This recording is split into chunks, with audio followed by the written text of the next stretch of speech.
નમસ્કાર, મંતવ્ય ન્યૂઝમાં આપનું સ્વાગત છે અને હું છું આપની સાથે હિરલ। બુલેટિનની શરૂઆત કરીએ। ગાંધીનગર ખાતે કેન્દ્રીય મંત્રી અમિત શાહે રોડ સેફટી અભિયાનનો પ્રારંભ કરાવ્યો છે। અમિત શાહે શરૂ કરાવેલ આ અભિયાન 45 દિવસ સુધી ચાલશે। ગાંધીનગર નવા સચિવાલય પાસે ડ્રાઈવ શરૂ કરવામાં આવી છે। આ સાથે જ હેલ્મેટ પહેર્યા વિના પ્રવેશ કરતા કર્મચારીઓ સામે કાર્યવાહી કરવામાં આવી છે। આ સરપ્રાઇઝ ચેકિંગથી કર્મચારીઓએ આરટીઓ અધિકારી સાથે માથાકૂટ પણ કરી હતી, જેમાં અનેક કર્મીઓ હેલ્મેટ પહેર્યા વિના આવતા હોવાનું સામે આવ્યું હતું। તો ગાંધીનગર નવા સચિવાલય પાસે ડ્રાઈવ શરૂ કરવામાં આવી છે, તો 45 દિવસ સુધી આ અભિયાન ચાલુ રહેશે। ત્યારે હેલ્મેટ વિના પ્રવેશ કરતા કર્મચારીઓ સામે કાર્યવાહી હાથ ધરવામાં આવી છે। તો ગાંધીનગરમાં 45 દિવસ અભિયાન ચલાવવામાં આવશે। અનેક કર્મચારીઓ હેલ્મેટ વિના આવતા હોવાનું પણ સામે આવ્યું છે, તો જેને લઈને આ અભિયાન ચલાવવામાં આવી રહ્યું છે। ગાંધીનગરમાં રોડ સેફટી અભિયાનનો પ્રારંભ કરવામાં આવ્યો છે, જે આગામી 45 દિવસ સુધી ચાલશે। તો હેલ્મેટ વિના પ્રવેશ કરતા કર્મચારીઓ સામે કાર્યવાહી હાથ ધરવામાં આવી છે। કેન્દ્રીય મંત્રી અમિત શાહે આ અભિયાનનો પ્રારંભ કરાવ્યો છે। ત્યારે અમિત શાહે શરૂ કરાવેલ અભિયાન 45 દિવસ સુધી ચાલશે।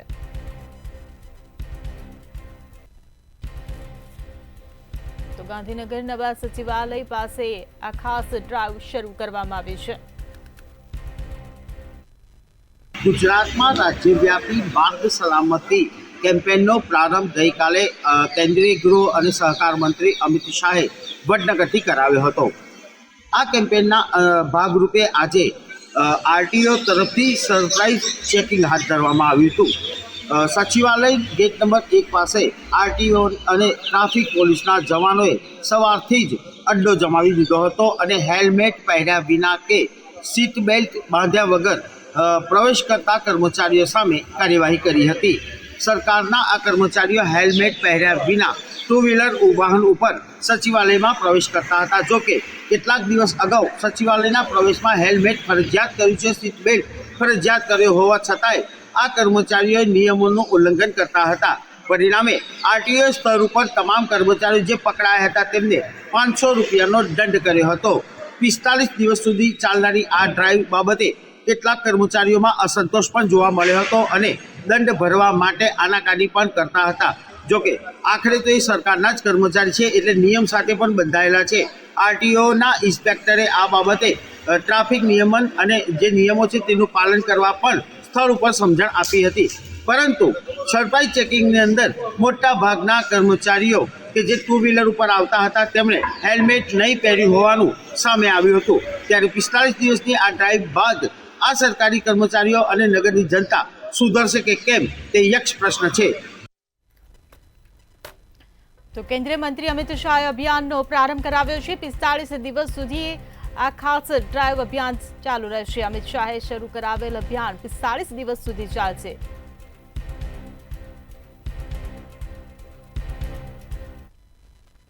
મહેસાણાના કડીમાં નકલી દારૂ બનાવવાતી ફેક્ટરી ઝડપાઈ છે। કડીના અચરાસણના ખેતરમાં દારૂની મિની ફેક્ટરી ચાલતી હતી। ખેતરમાં નાની ઓરડીમાં દારૂની ફેક્ટરી ચાલતી હતી। ઓરડીમાં 2 ઇસમો નકલી વિદેશી દારૂ બનાવતા હતા। આ સાથે જ નકલી વિદેશી દારૂ ભરેલી બોટલો અને ખાલી બોટલો પણ પકડાઈ છે, તેમજ 100 લીટરથી વધુ નકલી દારૂનો જથ્થો ઝડપાયો હતો। ત્યારે કડી પોલીસે દરોડા પાડીને વધુ કાર્યવાહી હાથ ધરી છે। તો નકલી દારૂની ફેક્ટરી ઝડપાઈ હોવાનું સામે આવ્યું છે। 100 લીટરથી વધુ નકલી દારૂનો જથ્થો ઝડપાયો છે।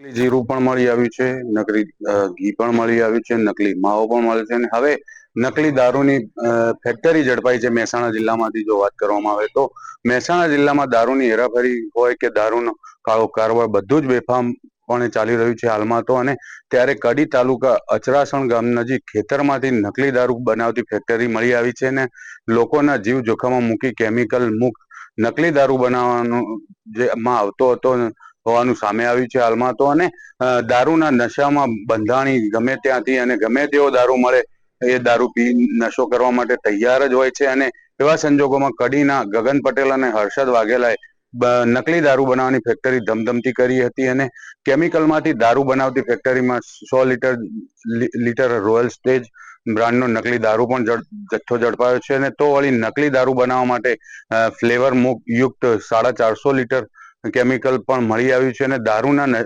દૂષણને ડામવા મહેસાણા જિલ્લા પોલીસ વિભાગ સદંતર નિષ્ફળ છે। એવા સંજોગોમાં નકલી દારૂ બનાવતી ફેક્ટરીઓ ઝડપાતા પોલીસની ડાક ઉપર સવાલો ઉભા થયા છે હાલમાં તો। અને કેમિકલમાંથી નકલી બનાવતી દારૂ ફેક્ટરી જો વધુ સમય ચાલી હોત તો લઠ્ઠાકાંડ પણ સર્જાવાની સંભાવના રહેલી હતી ને જોકે કડી પોલીસને મળેલી બાતમીના આધારે દારૂ બનાવતી ફેક્ટરીમાંથી રૂપિયા 1.29 લાખના મુદ્દા માલ સાથે ગગન પટેલ અને હર્ષદ વાઘેલા નામના 2 બુટલેગરને ઝડપી પાડી કડી પોલીસે વધુ કાર્યવાહી હાલમાં તો હાથ ધરી છે। જી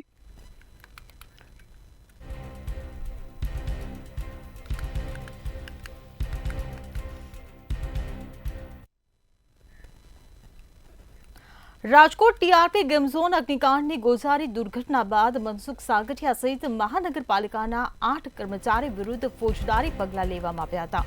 આ દરમિયાન સાગઠિયા પાસે અપ્રમાણસર મિલકત મળી આવતા એસીબીમાં અલગથી ગુનો દાખલ કરવામાં આવ્યો હતો, જેમાં એસીબીની તપાસ પૂર્ણ થતાની સાથે જ સાગઠિયા સામે હવે કેન્દ્રીય તપાસ એજન્સી ઈડીની એન્ટ્રી થતા ખળભળાટ મચી ગયો છે। ઈડીની ટીમ દ્વારા રાજકોટ મધ્યસ્થ જેલ ખાતે મનસુખ સાગઠિયાની પૂછપરછ કરવામાં આવી રહી છે। ઉલ્લેખનીય છે કે કેન્દ્રીય તપાસ એજન્સીએ તપાસમાં ઝુકાવતા સાગઠિયા તો ઠીક પણ વહીવટના મૂળમાં રહેલા અનેક વહીવટદારો અને રાજકારણીઓને પણ કડકડતી ઠંડીમાં પરસેવો છૂટ્યો હોવાનું ચર્ચાઈ રહ્યું છે। તો રાજકોટ મધ્યસ્થ જેલમાં ઈડીના ધામા લાંચિયા ટીપીઓ મનસુખ સાગઠિયાની પૂછપરછ હાથ ધરવામાં આવી રહી છે। ટીઆરપી ગેમ ઝોન મામલે આ ફોજદારી પગલાં લેવામાં આવ્યા હતા, ત્યારે એસીબીની તપાસ પૂર્ણ થતા ઈડીની એન્ટ્રી થઈ છે। તો તપાસમાં કડાકા ભડાકા થવાના પણ એંધાણ વર્તાઈ રહ્યા છે।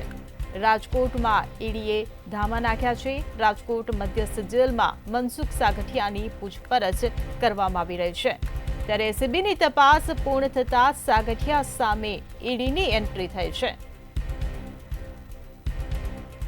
ટીઆરપી ગેમ ઝોન અગ્નિકાંડના જે આરોપી છે અને ખાસ તો રાજકોટ મહાનગરપાલિકાના પૂર્વ ટીપીઓ એટલે કે મનસુખ સાગઠિયા તે હાલ અત્યારે રાજકોટ મધ્યસ્થ જેલમાં બંધ છે।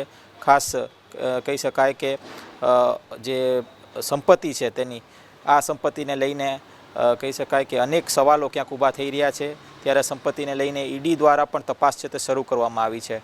ઈડીની જે ટીમ છે તે રાજકોટ મધ્યસ્થ જેલ સુધી પહોંચી હતી અને મનસુખ સાગઠિયા ને તેની સંપત્તિ વિશે ક્યાંક ને ક્યાંક પૂછપરછ કરી હતી।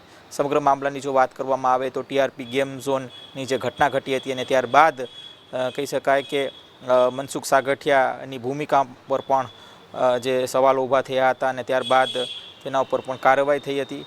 ત્યારે આ મામલે કહી શકાય કે નવા ખુલાસા થયા, જેમાં ચોક્કસથી એવું જાણવા મળ્યું કે મનસુખ સાગઠિયાએ બેનામી સંપત્તિ એકત્ર કરી હતી અને આ બેનામી સંપત્તિ કઈ રીતે એકત્ર કરી હતી તેને જ લઈને હવે ઈડીને જે તપાસ છે તે શરૂ કરવામાં આવી છે। ખાસ થોડા દિવસ પહેલાં ઈડી દ્વારા સમગ્ર મામલાની જો વાત કરવામાં આવે તો આ મામલે ઈડીએ કોર્ટને એક અરજી આપી હતી અને કોર્ટ સમક્ષ રજૂઆત કરી હતી કે તેમને પૂછપરછ કરવાની છે મનસુખ સાગઠિયાની, અને આને જ લઈને હાલ ઈડીએ મનસુખ સાગઠિયાની પૂછપરછ કરી હતી અને ખાસ મનસુખ સાગઠિયાની સાથે હજુ કેટલા લોકો સંકળાયેલા છે તેની પણ ક્યાંક ને ક્યાંક ઝીણવટ તપાસ ઈડીએ શરૂ કરી છે।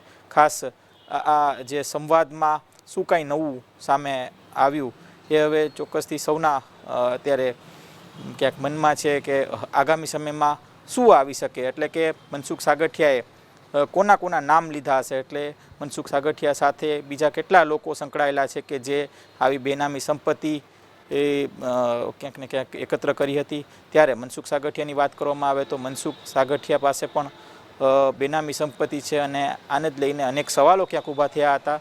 ત્યારે મનસુખ સાગઠિયા સાથે હજુ કેટલા જે નેતાઓ હતા અથવા તો જે અધિકારીઓ હતા કે તેઓએ પણ બેનામી એક જે સંપત્તિ એકત્ર કરી હતી।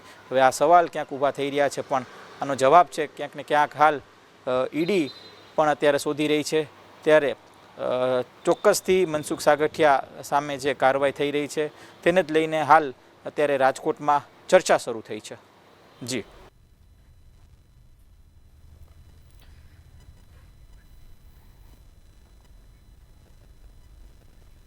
જામનગરમાં કોંગ્રેસની સમીક્ષા બેઠક યોજાઈ હતી ત્યારે આ યોજાયેલી આ બેઠકમાં ગુજરાત કોંગ્રેસ પ્રદેશ પ્રમુખ શક્તિસિંહ ગોહિલ હાજર રહ્યા હતા તેમજ કોંગ્રેસ સાંસદ મુકુલ વાસનિક સહિતના નેતાઓ હાજર રહ્યા હતા અને કોંગ્રેસના સાંસદે મોહન ભાગવતના નિવેદનને દેશ વિરોધી ગણાવ્યું હતું। તો બેઠકમાં ગુજરાત કોંગ્રેસ પ્રદેશ પ્રમુખ ઉપસ્થિત રહ્યા હતા। કોંગ્રેસ સાંસદ મુકુલ વાસનિક સહિતના નેતાઓ આ બેઠકમાં ઉપસ્થિત રહ્યા હતા જ્યાં ભાગવતના નિવેદન પર આરપારની સ્થિતિ સર્જાય છે તો મોહન ભાગવતના નિવેદનને દેશ વિરોધી ગણાવવામાં આવ્યું હતું।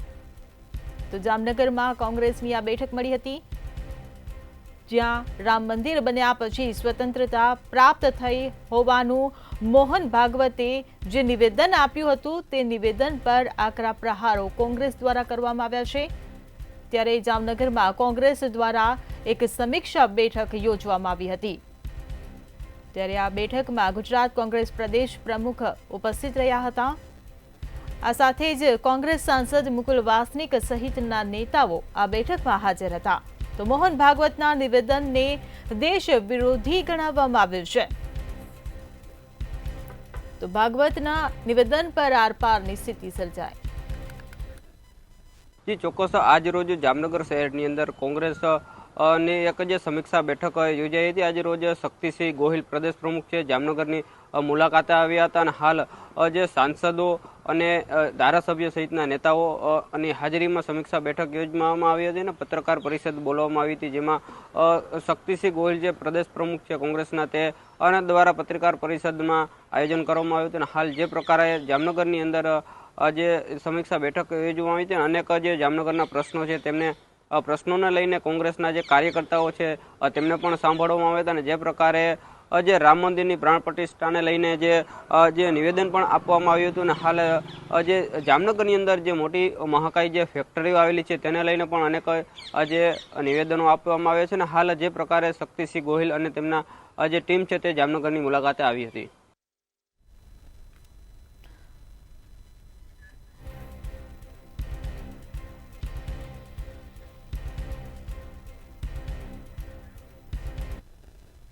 અમદાવાદની એસજીવીપી હોસ્પિટલમાં વધુ એકવાર ડેડ બોડી આપવામાં ગલ્લાતલ્લા જોવા મળ્યા હતા।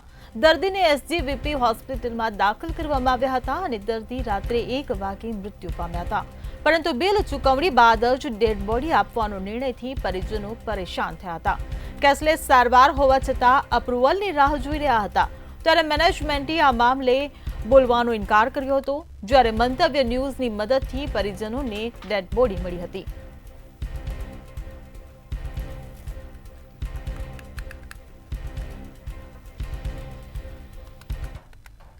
जी ચોક્કસપણે કહી શકાય કે અમદાવાદમાં શરમજનક એક કિસ્સો સામે આવી રહ્યો છે ત્યારે સાથે જો વાત કરીએ તો ડેડ બોડી તમને નહીં મળે તેવું અમદાવાદ એસજીવીપી હોસ્પિટલ દ્વારા કહેવામાં આવ્યું કે ડેડ બોડી તમને નહીં મળે।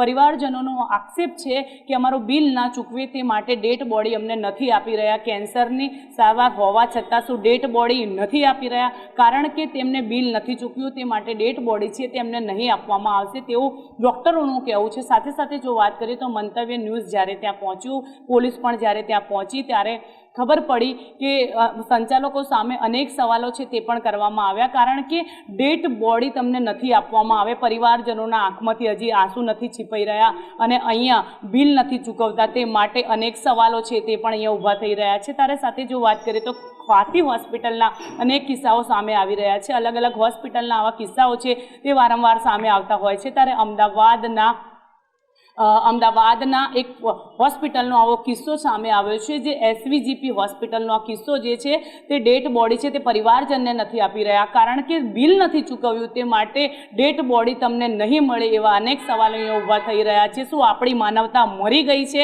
ત્યારે લોકો અને પોતાના પરિવાર અહીંયા રાતોરાત તે રડી રહ્યા છે પણ અહીંયા તમે જોઈ શકો છો કે ડેડ બોડી આપવાનો ઇનકાર કરી રહ્યા છે। જ્યારે મંતવ્ય ન્યૂઝ ત્યાં પહોંચ્યું અને અનેક સવાલો સંચાલક સામે કર્યા ત્યારે જ તેમને ડેડ બોડી છે તે સોંપવામાં આવી। જી તો રાત્રે મૃત્યુ થયું પણ સવાર સુધી ડેડ બોડી આપવામાં નથી આવી જેના કારણે પરિજનો હેરાન પરેશાન થયા હતા। કેશલેસ સારવાર હોવા છતાં અપ્રુવલની રાહ જોવાઈ રહી હતી।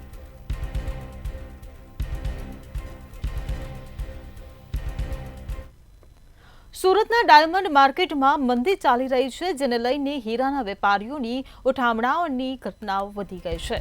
છેલ્લા 3 વર્ષમાં ડાયમંડમાં 210થી વધારે ઉઠમણા થયા છે, જેમાં 1 લાખથી માંડીને 150 કરોડ રૂપિયા સુધીના ઉઠમણા થયા છે. સુરત ડાયમંડ એસોસિએશનમાં 3 વર્ષમાં 24, જ્યારે મૈદરપુરા પોલીસમાં 186 ફરિયાદો નોંધાઈ છે. આ ઉપરાંત બેલ્જિયમ અને હોંગકોંગમાં 1 ઉઠમણા થયા છે. અંદાજિત 210 ઉઠમણાઓમાં 300 કરોડથી વધારે રૂપિયાના ઉઠમણા થયા છે. ત્યારે મંદીને કારણે તૈયારી હીરાની ડિમાન્ડમાં ઘટાડો થયો છે. તો હીરાના વેપારીઓમાં ઉઠમણા થયા છે. 3 વર્ષમાં ઉઠમણાના સૌથી વધુ 87 કેસ 2024માં નોંધાયા છે. તો સુરતના મૈદરપુરા પોલીસ સ્ટેશનમાં ફરિયાદ નોંધાઈ છે. 3 વર્ષમાં ડાયમંડમાં 210થી વધારે ઉઠમણા થયા છે.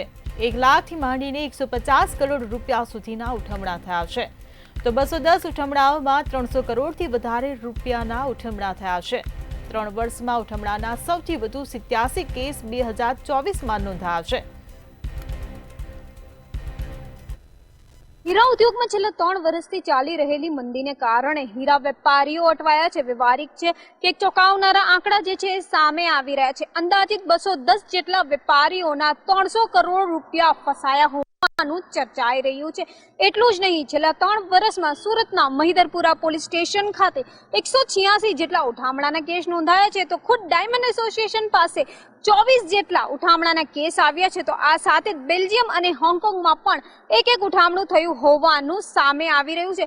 આ તમામ ઉઠામણાને કારણે વેપારીઓ પાસે જે વધેલા હીરા હોય છે, જે સ્ટોક હોય છે, હીરાની જે ડિમાન્ડ ઘટી જતી હોય છે, આ ડિમાન્ડ ઘટ્યા બાદ જે હીરાનો સ્ટોક થઈ જાય છે, આ હીરાનો સ્ટોક ઉધારમાં પણ વેચવાનો વારો આવ્યો હોય એવી સ્થિતિ અત્યારે હીરા ઉદ્યોગમાં સર્જાઈ રહી છે.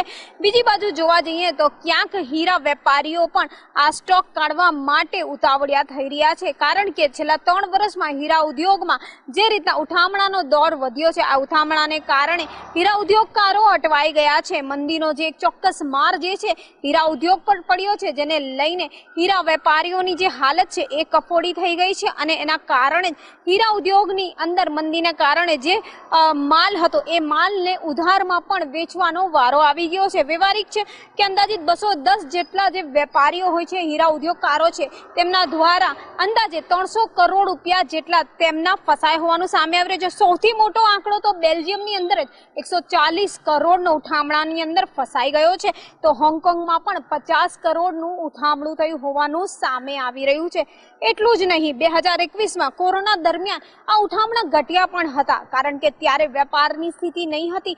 પરંતુ ક્યાંક ને ક્યાંક આ ઉઠામણાને કારણે હીરા વેપારીઓનો જે હીરા વેપાર છે એક અટવાઈ રહ્યો છે અને રોજગારીની ઉપર અસર પડી રહી છે. બજારમાં ઉઠામણાથી બચવા અને ઉઠામણાઓને રોકવા માટે જે હીરા વેપારીઓ છે, હીરા ઉદ્યોગકારો છે, તે સ્પષ્ટ કહી રહ્યા છે કે જો હીરાની ડિમાન્ડ નીકળશે તો જ આ ઉઠામણાઓનો દોર અટકશે. કારણ કે હીરા જો વેપાર થશે, હીરાના વેપાર થવાને કારણે વેપારીઓનો વેપાર સારો થશે, જેને લઈને ક્યાંક હીરામાં એક આશા સેવાઈ શકે છે. પરંતુ સુરત ડાયમંડ એસોસિએશન દ્વારા કહો કે પછી અન્ય વેપારીઓ દ્વારા કહો, સ્પષ્ટ કહેવામાં આવી રહ્યું છે કે માલનો ભાવ નીચો જતો રહે છે.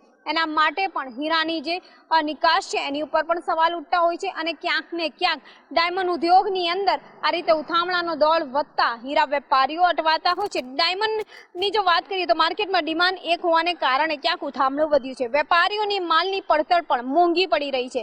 ડાયમંડ નીકળે તો ઉઠામણાનું પ્રમાણ ઘટી શકે છે એવું પણ સ્પષ્ટ માનવામાં આવી રહ્યું છે. પણ ક્યાંક ને ક્યાંક ડાયમંડ ઉદ્યોગની અંદર આ ઉઠામણાઓનો દોર જાણે અટકવાનું નામ જ નથી લેતો. ક્યાંક સ્થિતિ સુધરે છે તો ક્યાંક ફરી એકવાર ઉઠામણું જે છે સામે આવી રહ્યું છે. જે ચોંકાવનારા આંકડા સામે આવે છે એ પોલીસ સ્ટેશનના 186 જેટલા આંકડા સામે આવે છે માત્ર ડાયમંડ ઉદ્યોગની અંદર ઉઠામણાના. તો ત્યારે 24 ડાયમંડ એસોસિએશનના છે અને હોંગકોંગ અને બેલ્જિયમના પણ ઉઠામણાના આંકડા જે રીતે સામે આવી રહ્યા છે, હીરા વેપારીઓ ક્યાંક ને ક્યાંક અત્યારે ચિંતામાં મુકાયા છે. અંદાજે 210 જેટલા વેપારીઓના એક અંદાજ પ્રમાણે 300 કરોડ રૂપિયા ફસાયા હોવાનું ચર્ચાઈ રહ્યું છે. જી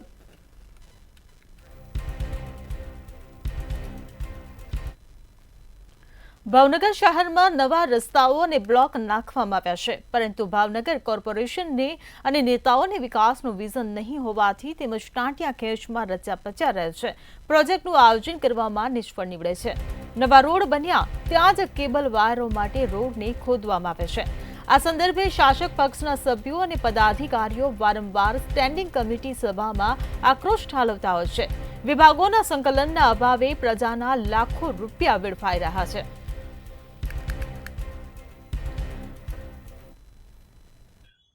જે ચોક્કસ ઘણા લાંબા સમયથી કહેવાય કે ભાવનગર મહાનગરપાલિકાના જે વિભાગો છે, ડ્રેનેજ વિભાગ, રોડ વિભાગ કે અન્ય કોઈ પણ વિભાગો છે, તેમના જે સંકલનનો અભાવ છે તેમનો ભોગ છે તે ભાવનગરની જનતા બની રહી છે. કારણ કે જે જગ્યાએ રોડના નવનિર્મિત કામ થયા હોય છે તે ક્યાંક ને ક્યાંક બીજા કામ કરવા માટે રોડની તોડી પાડવામાં આવે છે.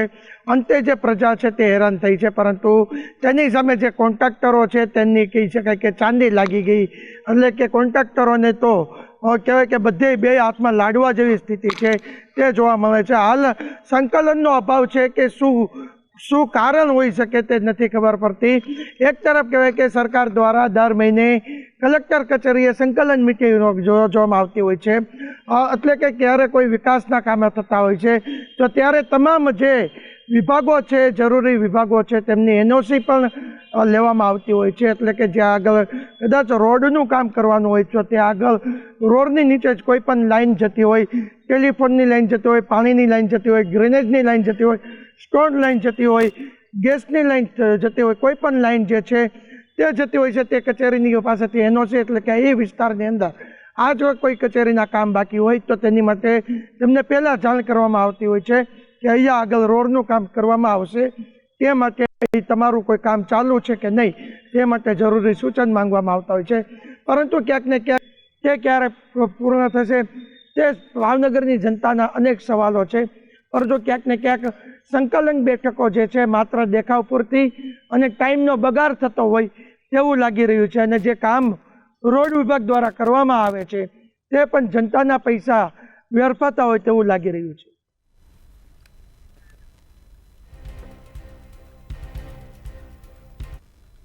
કચ્છમાં આવેલ મુન્દ્રામાં દિલ્હી જતો 35 ટન સોપારીનો જથ્થો ઝડપાયો હતો. સૂત્રોના જણાવ્યા પ્રમાણે દુબઈથી 3 કન્ટેનર મુન્દ્રા પોર્ટ પર પહોંચ્યા હતા, જ્યાંથી 3 કન્ટેનર દિલ્હીની પેઢીને રવાના કરવામાં આવ્યા હતા.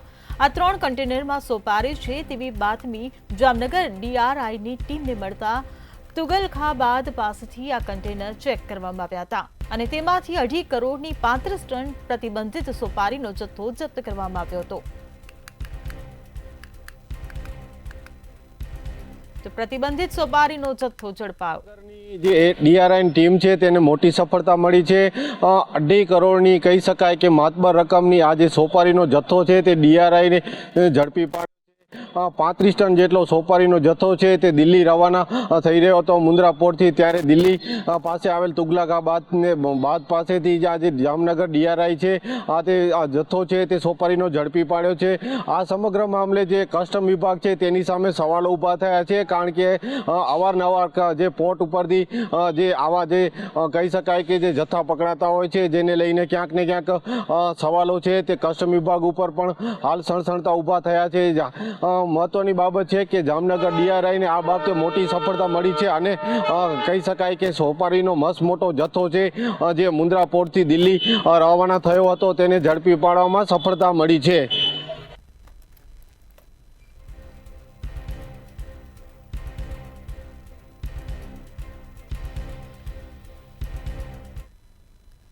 અમદાવાદ એરપોર્ટ પરથી દાણચોરીના પ્રયાસનો પર્દાફાશ થયો હતો.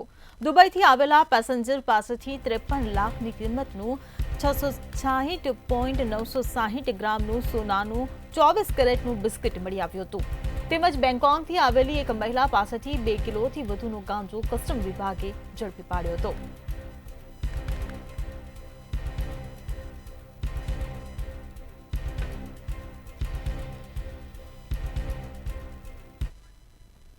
જે ચોક્કસથી અમદાવાદ ઇન્ટરનેશનલ એરપોર્ટ ઉપરથી અવારનવાર જે દાણ ચોરીના બનાવો છે તે સામે આવતા હોય છે, ત્યારે આજે ફરી એક વખત અમદાવાદના સરદાર વલ્લભભાઈ પટેલ એરપોર્ટ ઉપરથી દુબઈથી આવતી ફ્લાઇટમાંથી જે 24 કેરેટનું જે સોનું છે તે ઝડપાયું હતું. અંદાજિત જે 660 ગ્રામ જેટલું સોનાની જે 2 કેપ્સ્યુલો છે તે ઝડપાઈ હતી, એટલે કે આ શુદ્ધ 24 કેરેટ જે સોનું છે તે હતું, તેની અંદાજિત કિંમત જે 53 લાખ રૂપિયા જેટલી થતી હતી. અને જે આની બાતમી મળતા અને શંકા જતા જે એરલાઇન્સ ઇન્ટેલિજન્સ છે તેના દ્વારા જે આ એક વ્યક્તિ જે દુબઈની ફ્લાઇટમાં આવ્યો હતો, સ્પાઇસ જેટ નામની જે ફ્લાઇટ છે તેમાં વ્યક્તિ આવ્યો હતો અને શંકા જતા તેને ઊભો રાખ્યો હતો અને ત્યારબાદ તેને તપાસ કરતા શરીરમાંથી તેની 2 જે કેપ્સ્યુલો છે તેમાં રસાયણ અને સોનું બંને મિક્સ કરીને આ બંને કેપ્સ્યુલ છે તે લાવવામાં આવી હતી અને તે કસ્ટમ વિભાગ દ્વારા પકડી પાડવામાં આવી હતી. સાથે સાથે જે બેંકોકથી એક ફ્લાઇટ આવી રહી હતી, તેમાં એક મહિલા દ્વારા થાઇલેન્ડના માર્કાવાળી એક જે બેગ છે, ટ્રોલી બેગ, તે લાવવામાં આવી હતી અને આ ટ્રોલી બેગની અંદર જે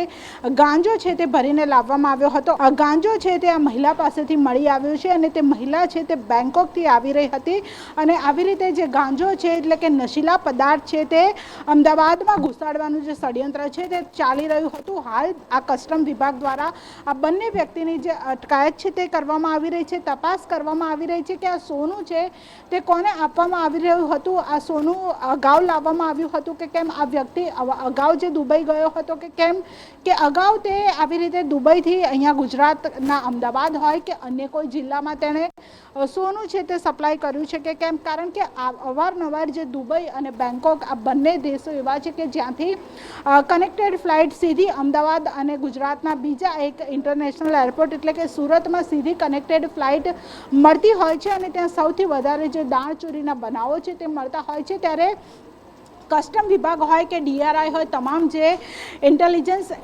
ઇન્ટેલિજન્સ દ્વારા જે તમામ જે ચાપતી નજર છે તે રાખવામાં આવતી હોય છે અને તેના જ કારણે આવા જે શકમંદ લોકો હોય છે તેમને પકડી પાડવામાં આવતા હોય છે. અને અવારનવાર ભૂતકાળમાં પણ જે દાણ ચોરી છે તે કરતા ઈસમો પકડી પાડવામાં આવે છે, કારણ કે લોકો છે તે ચાલાકી વાપરીને ગમે તે રીતે જે સોનું છે તે ઘુસાડવાનો પ્રયાસ કરતા હોય છે. પરંતુ કસ્ટમ વિભાગ અને DRI વિભાગ દ્વારા જે પોતાના ઇન્ટેલિજન્સ અને પોતાની ચાટુકારિતાથી જે સોનું છે તે પકડી પાડવામાં આવતું હોય છે. એટલે કે હાલ તો આ બંને જે વ્યક્તિઓ છે તેમની અટકાયત છે તે કરવામાં આવી છે અને આગળની જે પૂછપરછ છે તે હાલ કરવામાં આવી રહી છે. જી